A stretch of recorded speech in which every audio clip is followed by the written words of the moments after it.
So Adam, that's exactly the kind of performance and result we were looking for after our defeat to Herne. A very impressive 3-1 win away at Carshalton Athletic, chasing the playoffs themselves. This is exactly the response you were looking for from your side. Definitely. After Tuesday's game against Herne, I think as a group we were quite deflated. The overall performance against Herne wasn't too bad, but we just didn't have that final third, maybe quality on the night to be able to turn that into points.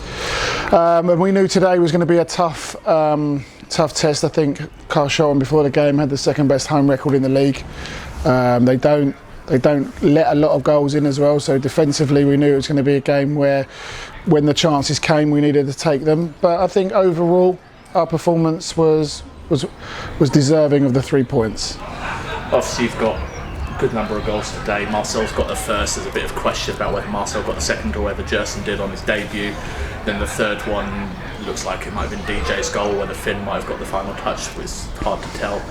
But we spoke a couple of weeks ago about the fact that, you know, whether it was with yourself or Kevin, about needing to take the goals away from Marcel, not in the sense of stopping him, but sharing the load around. Today's a perfect example of that, surely. Yeah, definitely.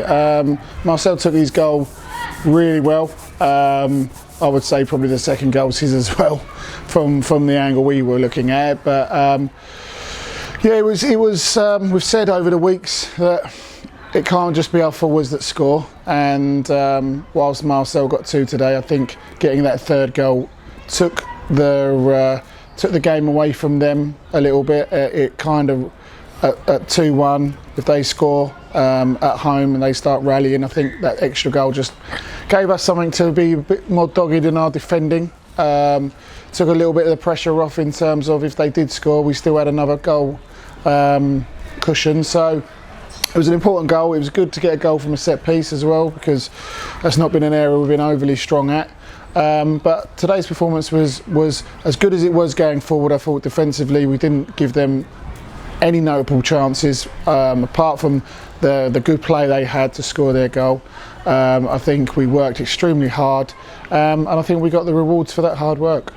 Obviously he's come into the club this week. His first training session on the Thursday. He started today. How did you feel Jerson settled into the side and the game? Yeah, Jerson I felt done really well. I'm not sure how much football he's had prior to coming to the club. I think he can get sharper in the upcoming games and the more training sessions he has. But as a debut, I think it was a solid performance.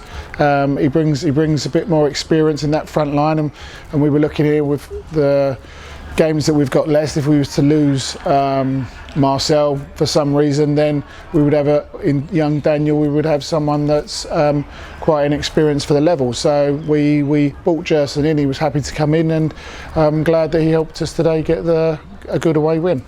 Of course, we're now only 2 points away from safety, or away from Kingstonian.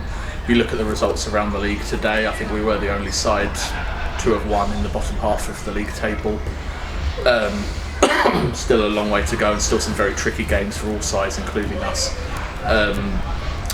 Is it going to be difficult to maybe stop players from getting carried away after a good confident performance like this, or is it about just carrying this momentum? I would like to think within the group the reality check was Herne at home. Going into that game we'd won 2 in a row. I felt we had a great opportunity to win that and make it 3 in a row, and I think that game brought us back down to earth. So hopefully as a group, the positives we've seen today have come through the negatives we experienced on Tuesday, and I think as a group now we'll be more focused on the remaining games of the season. 6 big games against, I think all of those games against teams that are fighting for something, but we're coming to the business end of the season, and we're going to fight for every point that we get, and come, I think that 42nd game will be where we deserve to be. Well, just to finish, you talk about big games, Enfield at home the following Saturday. We're done with midweek games this season. You know, they're right up in the playoff chase, if not just on the sort of the cusp of pushing into that automatic promotion battle. In the reverse fixture, you know, they put in a confident performance, put 4 goals past us, 1-4-2. You know, we're certainly going to have to be at our best to be able to match what they can bring to the table. But when you look at a performance like this, do you feel as though that the ability is there certainly, and the confidence is there. I think since Kevin and myself have come to the club, the wins that we've got have all come against teams who we would expect to beaten, and they're probably traditionally teams from like 14 down. So for us as a group, I think we needed to believe that we could beat one of the top teams, and I think today we have done that. I think that will give us confidence going into next week at home against Enfield. But we know they're a strong team. We know they've brought in players this week to try and push them into securing a playoff place, and no team can be underestimated. So we certainly won't be doing that before the game. But I think over the majority of the games this season, we've given a real good game to most teams that we've played, and I expect us to give a strong performance against Enfield next week.